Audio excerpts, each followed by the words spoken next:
I need to remember not to record right after I've taken my glasses off. This hurts. And it's not because of a bad comic. I'm crying. I'm really crying. Roll the intro.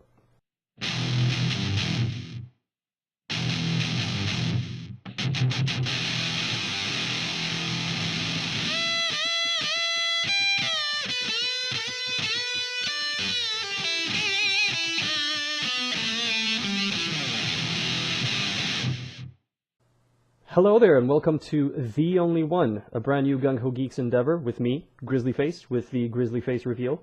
Now, what exactly is The Only One, I hear you ask? And that's a very good question, sir and or madam. Here's the deal. I've gotten back into comics lately, slowly but surely over the past few years after I've had a falling out with them. And there's only so much time I can spare for them, because, well, real life gets in the way, and then recording one of these videos apparently takes a week and a half because Vegas Pro is, well, Vegas Pro is good. I'm stupid and I save over what I've already recorded. That being said, I try to figure out what the elements that keep me coming back to a comic run are. And I've gone through my favorite authors, I've gone through artists. I was thinking about all these bits and pieces, but the idea is that while these pieces vary over time and over issues, the main thing that hooks you, basically, is a solid first issue. And that entails a lot of pieces that have to fall into place for you, or for me in this case, because this is going to be strictly from my perspective, and it's going to be very subjective for that reason, obviously. But this is what catches my attention.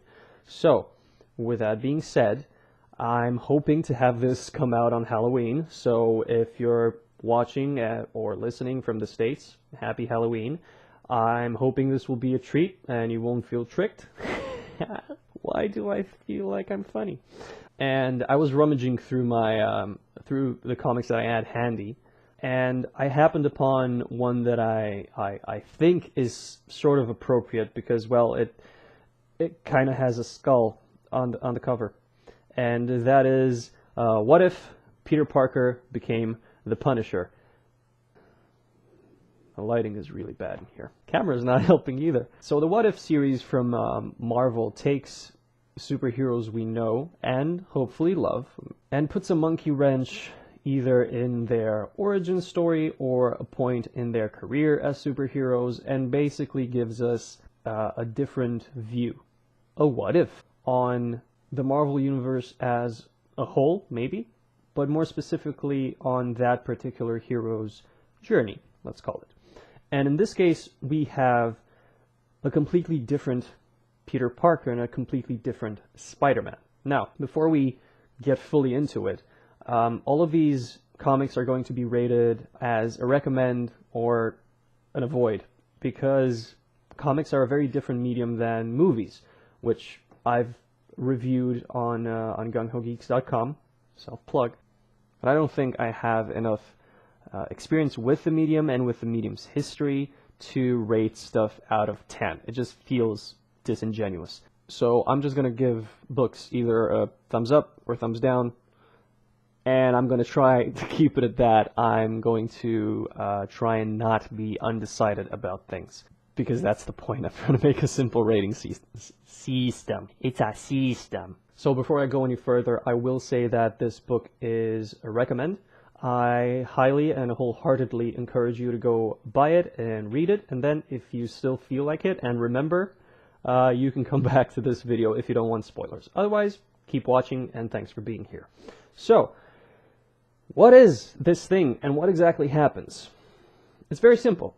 Peter Parker has this moment, this very important scene in his origin that always hung in the balance, and that is when he meets the thug that has just killed Uncle Ben. And unlike the regular Spider-Man, the one we've been accustomed to all these years, he actually goes on to kill said thug with the thug's own gun, and he gets to keep it. And from that point onward, he makes a mission statement of fighting to prevent something like what he's just been through to happen to... Fighting to prevent what he's just been through to happen. I think that works. Wrong. Listen, English is hard when it's your second language. Bear that in mind when you inevitably judge this video. So he swears that he'll fight so that nothing like what he's been through will ever come to pass to anyone else, to any innocents, even if that has people vilify him. And you wouldn't expect that from Peter Parker, right? He's the happy-go-lucky, friendly neighborhood Spider-Man. And the thing is, he still keeps his personality. There's no shift in that regard, but he goes after villains at a much higher rate of knots. He gets some gadgets. His web shooters basically shoot bullets now of various types, and he takes the fight to the villains. He shatters Sandman, which is really harsh. He basically fries Electro. He uses armor-piercing rounds to make mincemeat of Doc Ock's tentacles. And during this time, he is being painted as a villain. He's being called the Spider Punisher by J. Jonah Jameson, and he doesn't really care because he feels like what he's doing is right at that point. The small amount of dialogue that we have works, in my opinion. There aren't really that many lines passed back and forth, but everything that's said makes sense and fits with the personality of the person who's delivering said message. Peter also narrates the whole thing, so we have that carrying on as a main plot device. And seeing as I've showered some praise on the book, I'm going to stick in a negative here. The story takes place over a number of years. It starts in high school, and Peter has his face-offs with a lot of villains that he puts to bed, and he goes against Green Goblin, who will be the recurring villain of the book.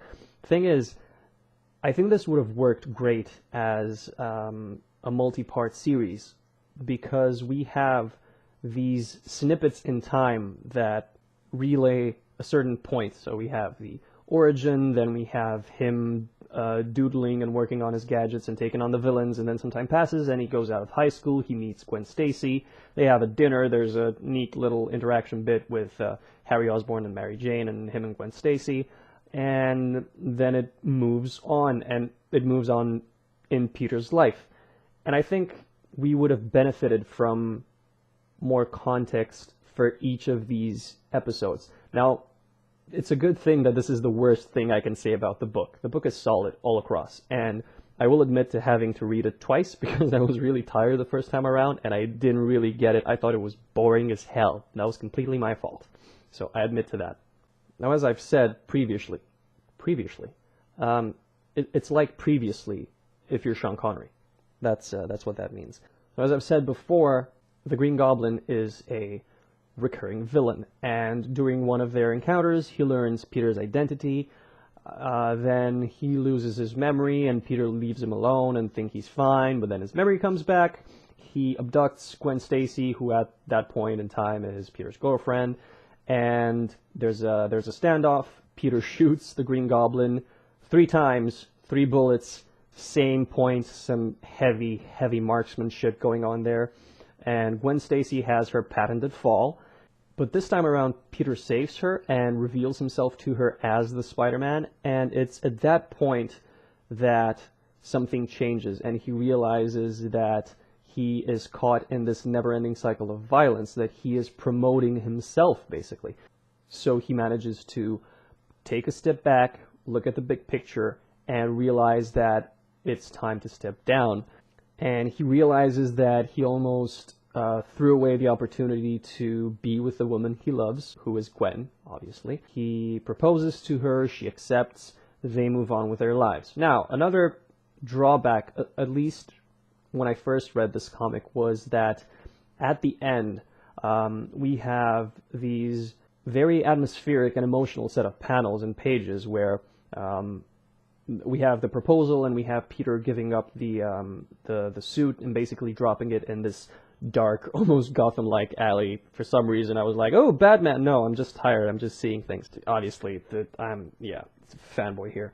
So anyway, everything works out for Peter and Gwen, and right at the end we see that even though Peter has done a lot to get the villains off the streets, the violence is, because there's a plural there for some reason, there's still violence, right? And there's still gang violence. And we have Frank Castle's origin story crammed into the final 2 pages of this comic.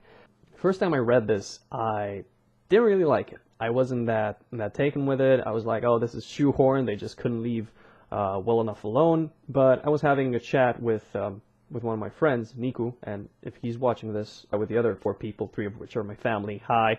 And I actually thank him for that revelation, because they're making a point out of destiny and what it means.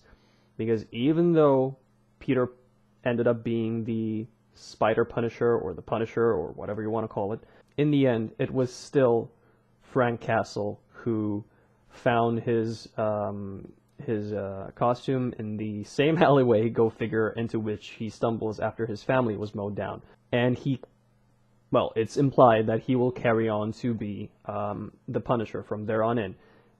And I actually see this now, after, again, chatting about it, I see it in a different light, and I see it as a neat moment. So it's a very good end to the book. The artwork has a few highlights. It's not necessarily something to write home about. I actually thought it was interesting how, at least in a couple of the panels, Norman Osborn looks like Willem Dafoe, if you squint a little. But yeah, overall this was a good book. It was a fun, quick read. It could have been better as a multi-part, and I would have loved to see it evolve as such, or be written as such. I would have followed it as well. And that's the point behind The Only One, really. Finding a solid first issue to keep you interested and keep you buying the rest of them as they come out.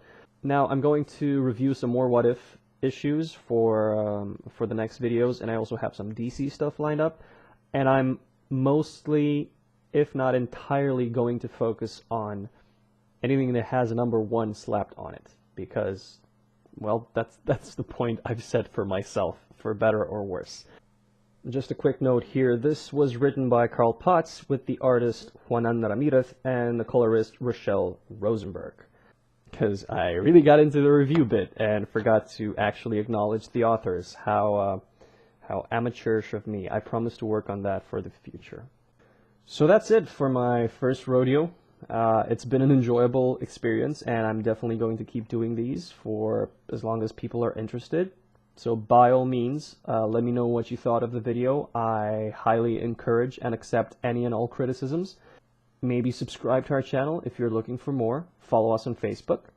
And my next video is going to tackle another Spider-Man What If. Is it the Flash Thompson one? Is it a different one? I don't know what this outro is. Till next time, I've been Grizzly Face. Thanks for watching, and have as nice a day as you deserve. Cue the outro.